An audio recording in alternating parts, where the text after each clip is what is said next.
206. Mr. Speaker, the relevance of this request is as follows. That, Mr. Speaker, this House formed a select committee ad hoc to look into the matter of Shakahola. And, Mr. Speaker, it has come into public domain that, Mr. Speaker, one of the witnesses who is being investigated not just by this committee, but also by the state, has hosted some members of that committee, Mr. Speaker. Mr. Speaker, sir, allow me so that I can speak to the matter, yes, to refer to the provision of Standing Order number 100, yes, which, Mr. Speaker, says, no senator shall refer to the substance of the proceedings of a select committee before the committee has made its report to the Senate. Mr. Speaker, allow me also, so as to argue my case, to read out for clarity Standing Order number 205. In 1, it says that a notice of a meeting of the select committee shall be issued by the clerk in writing to all members of the committee showing the date, time, venue, and agenda of the meeting.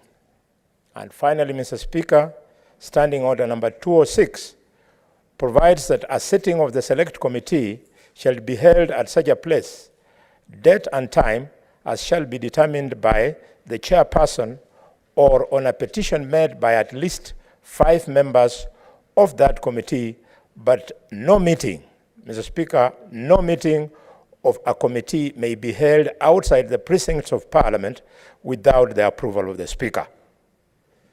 Mr. Speaker, bearing those standing orders on mind, the witness who has hosted members of this committee, Mr. Speaker, this specific committee, Mr. Speaker, is a witness by the name of Mr. Speaker,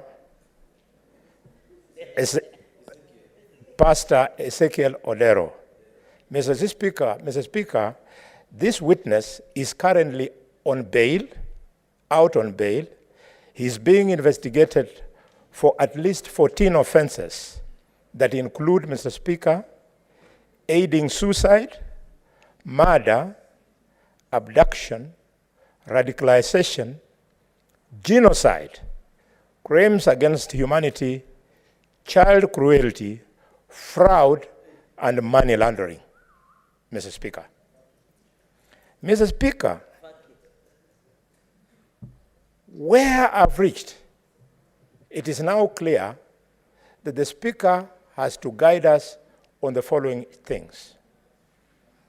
1, how did these members visit this witness in the name of the ad hoc committee when they were not accompanied by the secretariat that was named to clerk that committee? 2, why did they go to that home, the witness, without the Hansard to record the proceedings? 3, Mr. Speaker, could you clarify whether the office of the clerk funded the trip, the flights, return, accommodation, and meals? And Mr. Speaker, could you confirm whether the office of the clerk procured security for these members? Mr. Speaker, if you do so, then I'm inviting you to guide this House and guide the public on the fidelity of the report of the Select Committee in view of the fact that it smacks of compromise. I thank you, Mr. Speaker.